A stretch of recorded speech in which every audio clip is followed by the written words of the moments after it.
In Uganda, more than half of all children live beneath the poverty line. 57% do not have access to healthcare or medicine when sick.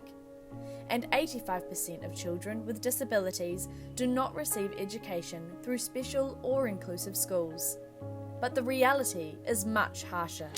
Joshua, Jane and Charity are three of many children who were either mistreated, abandoned or neglected by their families. More struggle at school and some are orphans, all because of their disabilities. In Egypt, 70% of women aged 15 to 49 have been victims of female genitalia mutilation, or FGM, which is a physically and mentally harmful cultural practice that also violates human rights. Being a woman in Egypt, especially in the slums of Ain Shams, Esbet al-Nakhl and Madinat al-Salam, is tough. Women are prone to mistreatment and discrimination in most aspects of life, including education. An intergenerational cycle of oppression that not only affects the Egyptian mothers but also their children. As food prices increase, low-income families must change their diet and consume cheaper food with low nutritional value. This impacts children mostly and results in 50 to 60% of them having anemia, intestinal infestation, and malnutrition, with 2.7 million children experiencing stunted growth. The Anglican Church of Melanesia Religious Communities, or ACOM, have been a societal pillar.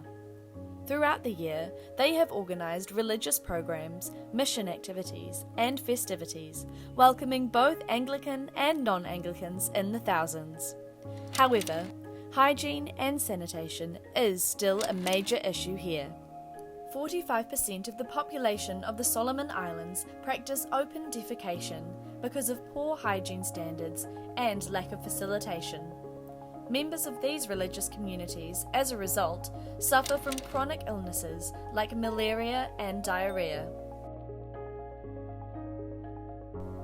In this time of Lent, let us spare a thought for those whose lives are less fortunate. And as we may find a renewed appreciation for what we have, please consider extending that appreciation by donating to the 3 projects in our Lenten Appeal for 2022. The Rwenzori Special Need Foundation in Uganda, co-founded by a Kiwi special needs teacher in 2010 in Fort Portal, Uganda.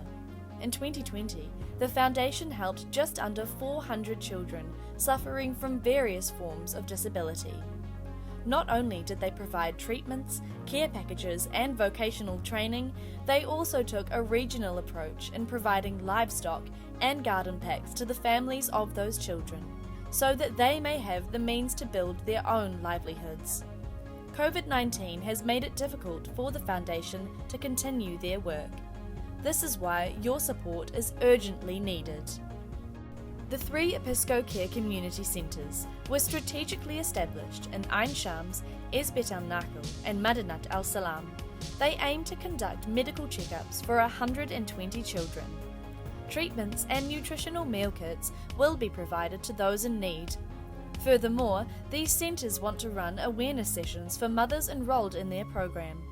The sessions educate mothers on nutrition, childcare, and protecting themselves against mistreatment and FGM. And lastly, the Anglican Church of Melanesia's Water, Sanitation and Hygiene, or WASH project, aims to not only build new sanitation facilities, but also raise standards of hygiene by involving the whole community. Your donation will ensure this project is carried out, and members of ACOM will be able to continue their mission work to bring faith and hope to their communities. For more information on how to support our 2022 Lenten Appeal, visit our website and social media channels.